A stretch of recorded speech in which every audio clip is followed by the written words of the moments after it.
O que homens fizeram, homens poderão fazer. Você já deve ter ouvido alguém proferir esta frase. O que esta frase tem a ver com a lição que nós vamos estudar durante essa semana? Existem muitas formas de se aprender. Aprendemos ouvindo, aprendemos através de tentativas e existe aquela que é a mais eficaz. Aprendemos vendo as outras pessoas fazerem. Quando crianças, aprendemos ouvindo os adultos falar. Quando chegamos na escola, já dominamos praticamente o idioma. Por que isso acontece? Porque aquilo que nós enxergamos, aquilo que vemos, exerce um efeito marcante sobre a nossa mente. Muito mais do que as coisas que nós simplesmente ouvimos. Quer ver um exemplo? Você provavelmente já deve ter se encontrado com pessoas, foi saudado por elas, mas não conseguiu se lembrar do nome dessa pessoa. Da fisionomia você se lembrou, mas do nome você se esqueceu. Este fenômeno ocorre porque a nossa mente retém com muito mais facilidade imagens, muito mais do que sons. O que ocorreu no encontro que você teve no passado com essa pessoa que você não lembra do nome dela? Você memorizou a sua fisionomia, mas você esqueceu o seu nome. É muito comum memorizarmos frases e esquecermos do nome do autor da frase. Este fenômeno ocorre porque quando uma frase provoca um impacto em nossa mente, uma imagem é formada. E dessa forma, é comum nos lembrarmos da frase e esquecermos do autor da frase. O verso para memorizar nos diz que nós devemos lembrar daqueles que foram os nossos guias espirituais, atentar para o fim da vida deles e imitar a fé que tiveram. É um convite para aprendermos do modo mais eficaz, observando a vida daqueles que foram bem-sucedidos. Essa semana vamos atentar para a vida de Josué e Caleb, dois homens notáveis em Israel. Vamos nos lembrar desses homens, observar o que eles fizeram e os resultados que foram alcançados por esses homens. A finalidade desse estudo é clara, nos levar a imitar a fé que tiveram. Afinal, o que homens fizeram, homens poderão fazer. Os homens de hoje não são diferentes dos homens do passado. Aliás, hoje temos algumas vantagens que eles não tinham. Não precisamos aprender através de tentativas frustradas. Podemos aprender simplesmente atentando para os princípios que regeram a vida desses homens. No caso específico dessa semana, Josué e Caleb. Ao atentar para a vida desses homens, poderemos imitar a fé que eles tiveram. Imitar não é ter uma personalidade igual. Imitar é colocar em prática, na vida diária, os princípios que esses homens colocaram em prática no passado. Princípios esses que foram a causa da vitória que esses homens tiveram, da fé que mantiveram firme no Senhor em suas promessas. Portanto, não deixe de mergulhar profundamente no conteúdo desta lição. Ao fazer isso, certamente você será grandemente recompensado. Não existe coisa melhor do que aprender com os homens de Deus, homens de caráter notáveis. Este é o desafio nessa semana. Aliás, fala aí, você já se inspirou em alguém? Existe um personagem bíblico que serve de inspiração para você? Eu tenho vários. E agradeço a existência desses personagens bíblicos, porque tem sido copiando, imitando a fé que eles tiveram, que eu tenho me mantido na fé até esse dia. E falo isso porque acredito que você pode fazer o mesmo. Pode imitar a fé desses homens e alcançar as vitórias assim como eles conquistaram.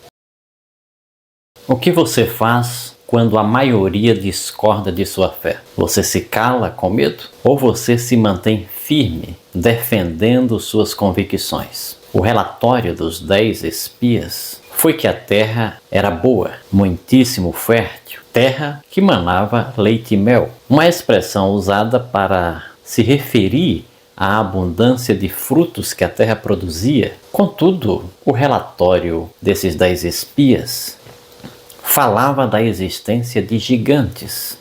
E a existência desses gigantes na terra amedrontaram os espias e amedrontaram o povo de Israel.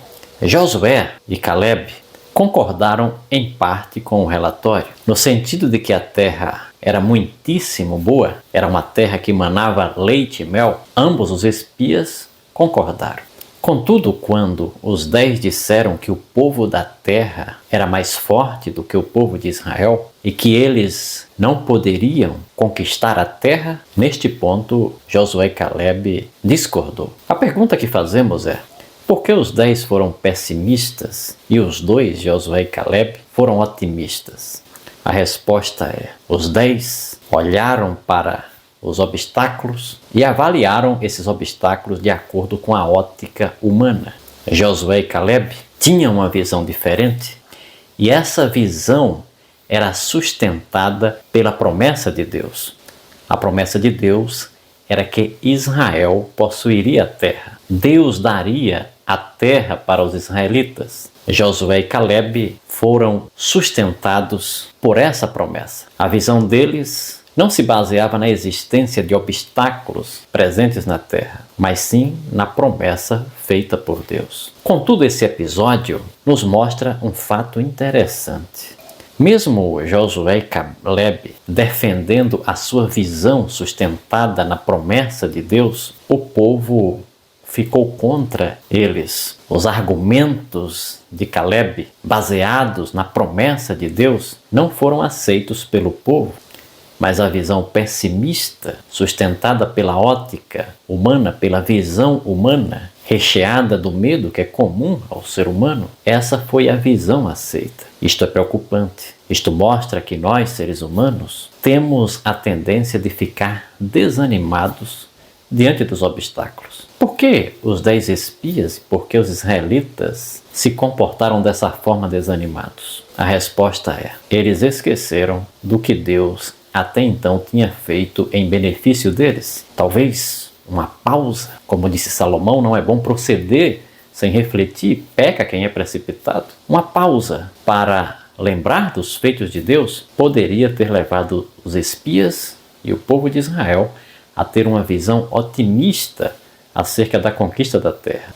Mas eles não olharam para o Senhor. Não procuraram se lembrar dos feitos de Deus em prol da nação de Israel. Afinal, para aquele que havia libertado-os da nação mais poderosa da terra, vencer os gigantes não seria uma tarefa difícil.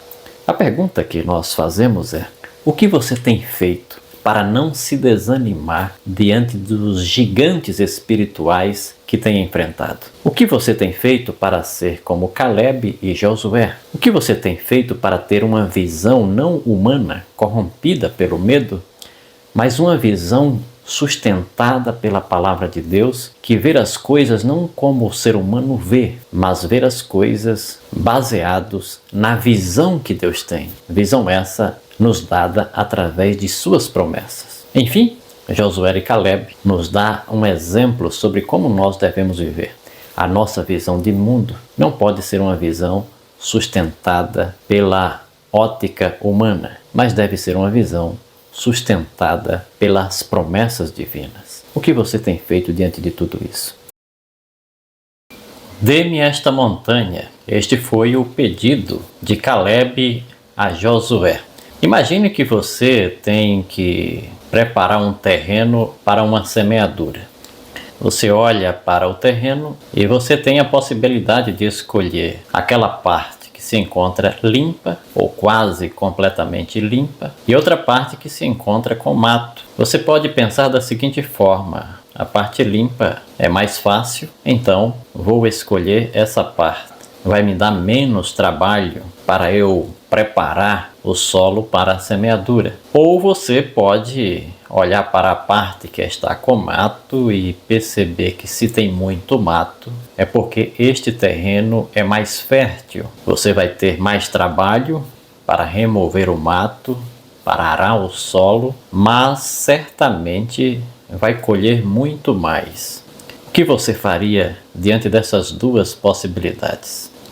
A lição de hoje mostra Caleb, um senhor de 85 anos, renomado em Israel, respeitado pelo seu povo, e ele, com a fama que possuía, com o nome que possuía, poderia escolher a terra que quisesse. Seria muito mais fácil escolher uma terra onde não existisse mais inimigos a serem expulsos, uma terra fácil de ser adquirida, mas os olhos de Caleb estavam em uma montanha. Essa montanha, o acesso a ela era mais difícil, mas tudo indicava que essa montanha era mais fértil. Afinal, era nesta montanha que moravam os gigantes. Se existiam gigantes na montanha, certamente o terreno dessa montanha, os frutos que se produziam ali eram mais nutritivos. Afinal,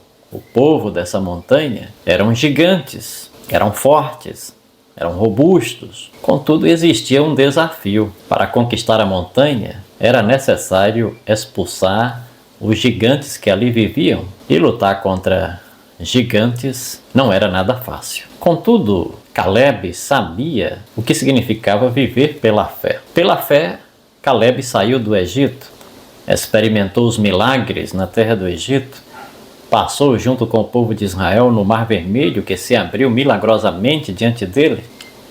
Caleb foi um dos 12 espias que foram espiar a terra de Canaã. E Caleb ficou impressionado com a terra era muito boa. A aparência dos moradores indicavam ser uma terra que produzia alimentos nutritivos da melhor qualidade. E o que Caleb tinha em seu coração era um senso de profunda gratidão a Deus por desejar, por prometer a Israel essa terra que, de tão boa, para descrevê-la, eles usavam um jargão, terra que manava leite e mel, um provérbio para se referir a uma terra boa. A pergunta que fazemos é: por que as pessoas têm a tendência de escolher o mais fácil e imediato e têm a dificuldade de escolher o mais difícil, que requer esforço, tempo, paciência para se alcançar? Conta-se que em uma sala de aula foi feita uma experiência com crianças, onde alguém chegou na sala de aula e disse: quem quer ganhar um bombom agora? E quem quer ganhar 2 bombons daqui a 2 horas? O resultado é que a maioria das crianças aceitaram receber um bombom imediatamente e poucas, um número menor, escolheu esperar 2 horas para receber 2 bombons.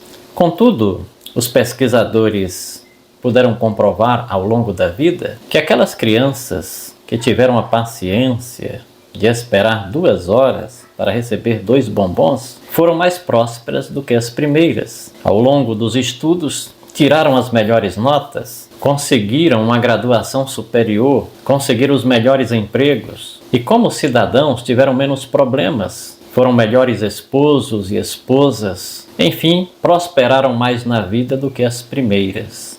A verdade é que Deus nos faz promessas, mas essas promessas não se cumprem imediatamente. É preciso esperar, é preciso confiar, é preciso aguardar. Caleb aguardou 45 anos para tomar posse da terra prometida. Jesus Cristo nos fez uma promessa. Ele disse que iria preparar um lugar e, quando terminasse de preparar o lugar, voltaria e nos receberia, nos levaria para este lugar para desfrutarmos a eternidade com Ele. Mas já se passaram quase 2000 anos que a promessa foi feita. Milhões de cristãos esperaram até a morte pelo cumprimento dessa promessa e já descansam na sepultura. E nós, que viemos depois, estamos aguardando esta promessa. Não aguardar esta promessa significa viver no vale do pecado, no vale do comodismo. Afinal, viver em pecado não se requer nenhum esforço, é algo imediato e fácil. Mas a Bíblia diz que devemos seguir a paz com todos e a santificação, sem a qual ninguém verá o Senhor. Hebreus 12:14. Jesus Cristo disse: bem-aventurados os limpos de coração, porque verão a Deus.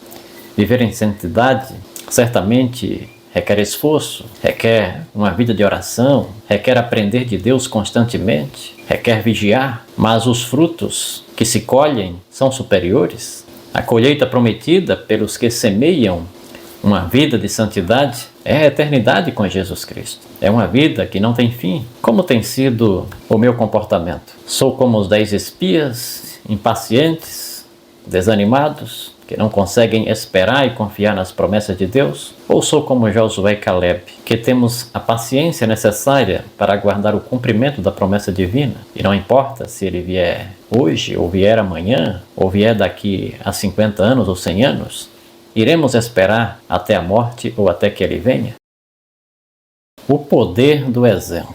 Caleb, um homem muito bem sucedido, de caráter excelente, tinha uma filha pronta para casar. E Caleb não era só corajoso, ele também queria que sua filha casasse com um homem corajoso e que não apenas se declarasse corajoso, mas que provasse ser.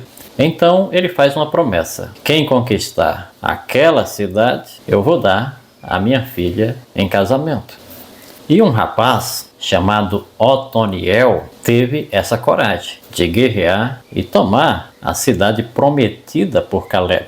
O que essa história nos ensina? O que essa história nos ensina é que Josué e Caleb estavam, pelo exemplo pessoal, preparando uma nova geração de líderes corajosos. Inclusive, o Otoniel veio a ser juiz em Israel depois. Isso mostra o poder do exemplo. A próxima geração certamente vai ser um espelho da atual. Se a geração atual for fraca na fé, for medrosa, for tímida, a geração que vai ficar no seu lugar, que aprendeu com essa geração, terá o mesmo espírito, a mesma disposição. A coragem é uma virtude que nós precisamos cultivar. Não desistir fácil é uma virtude.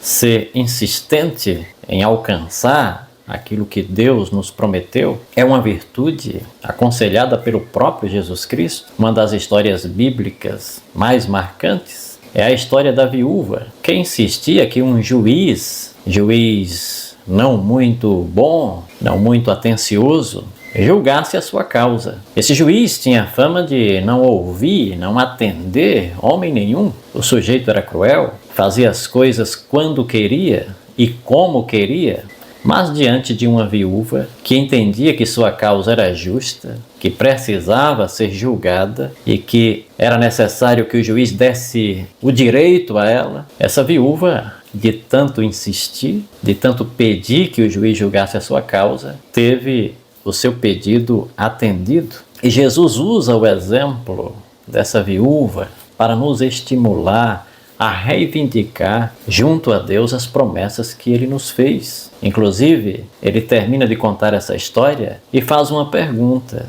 não fará Deus justiça aos seus escolhidos que a Ele clamam dia e noite? Na realidade, Jesus está fazendo um contraste entre um juiz ímpio, duro, arrogante, e o bondoso Pai Celestial que temos.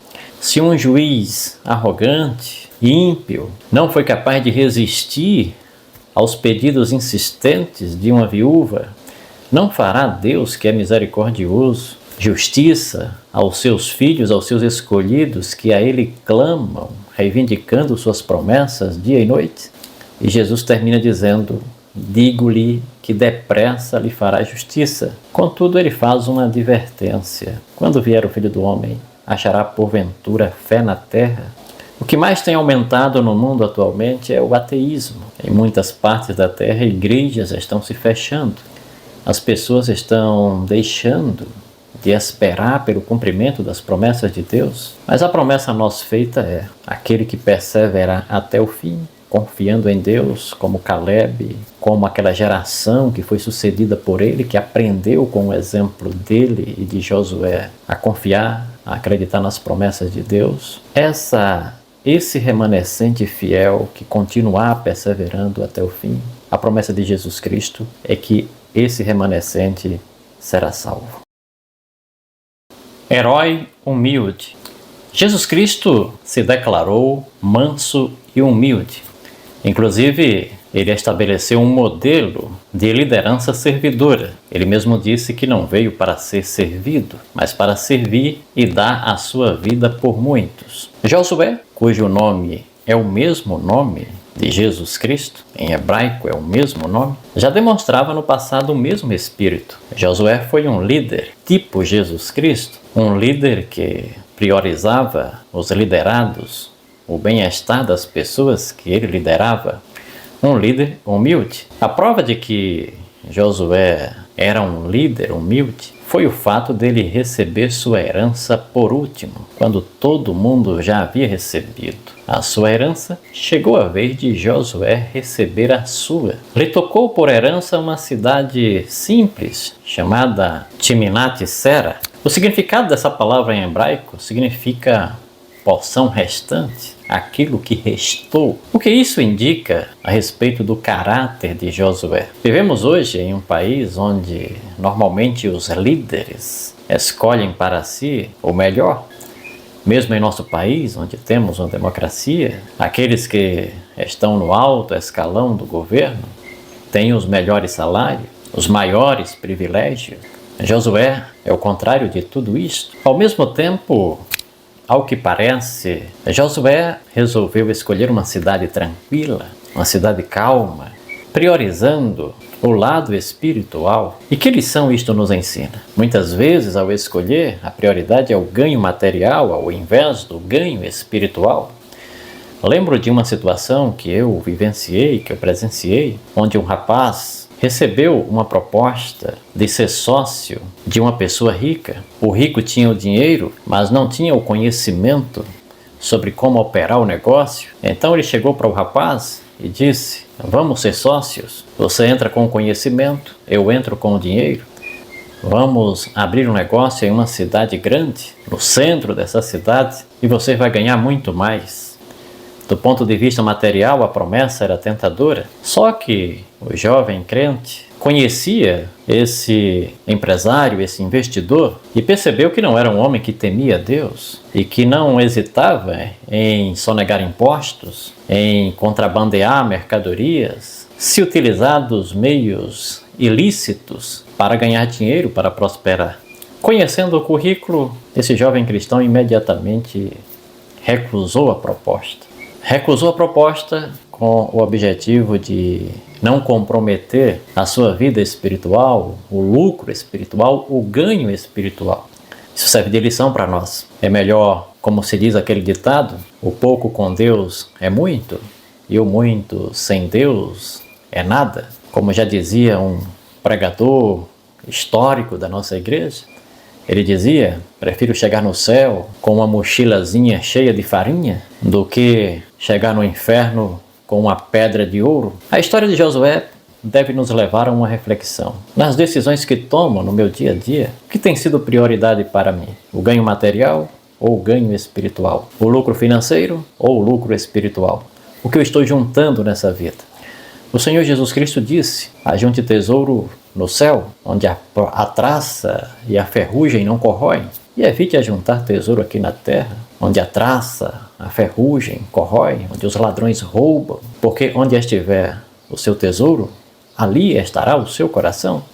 Se o nosso coração está em Deus, se o nosso coração está na eternidade, nas promessas que Ele nos fez, o nosso olhar não é para baixo, o nosso olhar é para cima. Paulo já dizia: se você aceitou Jesus Cristo, olhai para as coisas lá do alto, onde Cristo vive, e não para as coisas terrenas. Josué e seu exemplo poderoso nos ensina a olharmos com cautela para as riquezas deste mundo, a sermos humildes, a não sermos gananciosos, a não priorizarmos o terreno, e sim priorizarmos o espiritual. Transformados pela contemplação. Durante esta semana nós estamos estudando a vida de Josué, a vida de Caleb. Aliás, a Bíblia inteira contém exemplos maravilhosos de pessoas cujo caráter serve de inspiração para nós. Mas nenhuma dessas pessoas nos fornecem um exemplo perfeito. O exemplo perfeito é o nosso Senhor Jesus Cristo. A grande vantagem de estudar o caráter desses grandes homens é que eles provam que é possível, pela fé, pela confiança em Deus, pelo firme apego à palavra de Deus, viver uma vida semelhante à de Cristo. Porque esses homens se tornaram no caráter semelhantes a Jesus Cristo. Então, eles nos encorajam, nos fazem acreditar que é possível a nós também crescer em caráter e ter um caráter semelhante ao de Jesus Cristo. Em Hebreus capítulo 12, versos 1 a 3, o autor diz que nós devemos olhar firmemente para o Senhor Jesus Cristo, autor e consumador da nossa fé. Existe um estudo, inclusive a lição apresenta, sobre os neurônios espelho. Quando nós fazemos certas coisas, os neurônios, eles são ativados. Mas eles não somente são ativados quando fazemos, eles são ativados quando vemos alguém fazer. E isso diminui a distância entre fazer e ver outros fazer. Isto quer dizer que se focarmos em Jesus Cristo e vermos pela palavra o que Ele fez, isso também vai nos afetar. Isso vai ativar no nosso cérebro certos neurônios, cuja consequência vai ser o desejo de nos espelharmos em Jesus Cristo em função daquilo que, através do estudo da sua palavra, vimos Ele fazer. A verdade é que nós podemos ser transformados pela contemplação. A contemplação tem o poder de transformar, de mudar. E isto é algo científico. Científico porque é comprovado na prática que nós somos transformados pelo exemplo das pessoas que nos rodeiam. Se eu for para um país em que se fala uma língua diferente da falada em português, depois de algum tempo associado a eles, olhando para eles, vendo eles se comunicar, fatalmente eu vou aprender a língua deles. A contemplação do mal nos transforma em pessoas más. A contemplação do bem nos transforma em pessoas boas. E isto quer dizer que temos que vigiar a nossa mente para que evitemos ficar contemplando o mal, porque a contemplação do mal irá nos tornar maus, enquanto que a contemplação do que é bom irá nos tornar bons.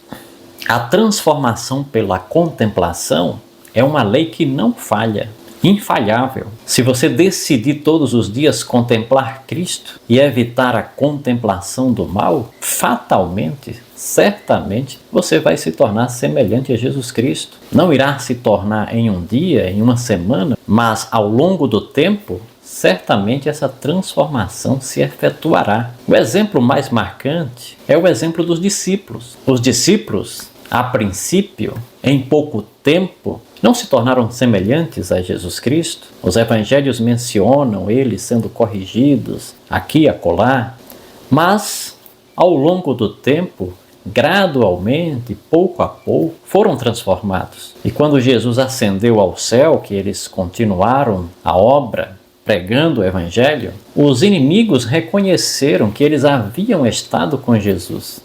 O modo de falar, o sotaque, a maneira de se aproximar das pessoas, de tratar as pessoas, se tornaram semelhantes às de Cristo. Houve uma transformação, houve uma mudança profunda na vida desses homens. E isso nos dá a confiança de que se tivermos comunhão constante, diária e ininterrupta com o nosso Senhor Jesus Cristo, gradualmente o nosso caráter, a nossa personalidade se tornará semelhante a dele. Iremos ter maneiras, comportamentos, hábitos semelhantes aos de Cristo. E isso, convenhamos, é inspirador. Eu pergunto, há quanto tempo você tem se relacionado com Jesus Cristo? Desde quando você tem se relacionado com Jesus Cristo? O seu caráter tem experimentado mudanças? Você é a mesma pessoa que era antes de se relacionar com Jesus Cristo? Ou você nota que você não é mais a mesma pessoa, que você é um elemento em transformação? Estudo adicional. Quando criança, eu escutei um humorista dizer que saúde é o que interessa e o resto não tem pressa. Usando como exemplo para o que estudamos durante essa semana, fé é o que interessa e o resto não tem pressa. Caleb, 45 anos depois, permaneceu com a mesma fé que tinha quando contrariou o relato pessimista dos 10 espias. A fé de Caleb resistiu ao tempo, resistiu à demora. A nossa irmã, Ellen G. White, ela afirma que nós precisamos de uma fé que seja resistente como aço e firme como granito. Fé que seja capaz de suportar a demora, porque nem sempre Deus cumpre suas promessas imediatamente. Às vezes as promessas de Deus demoram a se cumprir, mas não devemos ter pressa. Devemos ser pacientes como Caleb e continuar pacientemente, firmemente, aguardando o cumprimento das promessas de Deus. Eu não sei qual tem sido a sua situação. Talvez você esteja a orar em prol de uma bênção que você sente necessidade de alcançar. Tem orado pela conversão de um filho, de um parente e ainda não experimentou o cumprimento da promessa de Deus. O exemplo de Caleb, de Josué, serve para você que tem orado e por Deus não responder imediatamente, você pode estar pensando que a sua oração não tem passado do teto, mas isto não é verdade. Deus nunca deixa de ouvir as nossas orações e nunca deixa de cumprir as suas promessas. A Bíblia atesta, comprova a fidelidade de Deus. Ela também comprova que aqueles que esperam no Senhor com fé são recompensados. Mas a pergunta é, o que estamos fazendo para fortalecer a nossa fé? Até que ponto a mídia, os programas de televisão, as redes sociais têm nos afetado? Estudamos durante essa semana que somos transformados pela contemplação. Tem muitas pessoas que estão se corrompendo em função do que estão vendo na televisão, nas mídias. Mas também há muitas que estão crescendo através das mídias, porque elas também servem para veicular a palavra de Deus, elas também servem para o nosso aprendizado. Inclusive eu gosto sempre do YouTube, porque não sei se você já notou, o YouTube sempre sugere aquilo que você procura. Você vai notar que se você hoje assistir esse vídeo completamente, dá uma clicada aí, um like, fazer algum comentário, compartilhar, amanhã, quando eu lançar um conteúdo semelhante, o YouTube vai mostrar para você. Ou o YouTube vai mostrar outros conteúdos feitos por outros irmãos que tem algo a ver com aquilo que você assistiu. É diferente da TV, onde você não escolhe ou não é sugerido a você o que você quer assistir. Mas o YouTube tem essas peculiaridades. Ele sugere a você aquilo que você tradicionalmente, costumeiramente, você tem procurado nessa plataforma. E isto é, de certa forma, bom, porque você não precisa estar sempre, quando você clicar no YouTube, vendo o que você não quer. Você vai ter sempre a sugestão de vídeos que tem a ver com o que você aprecia. Se você for uma pessoa que aprecia sermões, comentários bíblicos, reflexões bíblicas, o YouTube vai sempre sugerir isso para você. Mas se você gosta de outras coisas, o YouTube vai sugerir isso para você também. Porque, de certa forma, se quisermos ser transformados pela contemplação, precisamos ser seletivos quanto ao que assistimos. Ellen G. White, ela diz que todos aqueles que querem aperfeiçoar o caráter, querem ter um caráter semelhante ao de Cristo, precisam evitar ver, ouvir e pensar em coisas que sugiram pensamentos impuros. Na verdade, irmãos, nós não devemos apenas deixar de praticar o mal, devemos também deixar de ver o mal. Nós não podemos cair na tentação que Eva caiu de querer conhecer o mal. O mal não presta, nós já sabemos disso. Então precisamos vigiar para que o mal não entre em nossa mente através da contemplação. Precisamos ter essa parte, essa responsabilidade é nossa. Existe um provérbio que diz assim: pensamentos geram atos, atos repetidos formam hábitos, e os hábitos formam o caráter. Mas O que alimenta os nossos pensamentos são os sentidos. Aquilo que vemos, aquilo que escutamos, é que alimenta os nossos pensamentos, que depois serão traduzidos em atos, que ao serem repetidos irão formar hábitos. E os hábitos que temos é que vai determinar o nosso caráter, a nossa personalidade. Que Deus nos abençoe e que esta lição possa ter servido durante esta semana para nos aproximar mais de Deus, para crescermos na fé, no conhecimento, e que as lições preciosas que esses gigantes da fé, Josué e Caleb, nos forneceram, venham ser guardadas em nossa mente e venham contribuir para a nossa preparação para a terra prometida. Vamos orar? Grandioso Deus, grandioso Pai, estamos agradecidos pelas bênçãos que foram derramadas em nossas vidas durante essa semana, através do estudo da Tua Palavra. Que o Senhor nos dê a sabedoria de colocar em prática esses princípios e que eles venham servir a nós como serviram a Josué e Caleb em sua trajetória até a terra prometida, que eles possam nos servir em nossa trajetória para Canaã celestial. Em nome de Jesus, nós te pedimos. Amém. Se você gostou deste vídeo, não deixe de curtir, comentar e compartilhar. Quando você faz isso, você está impulsionando gratuitamente, sem pagar nada, este conteúdo, fazendo com que o YouTube recomende a mais pessoas este conteúdo.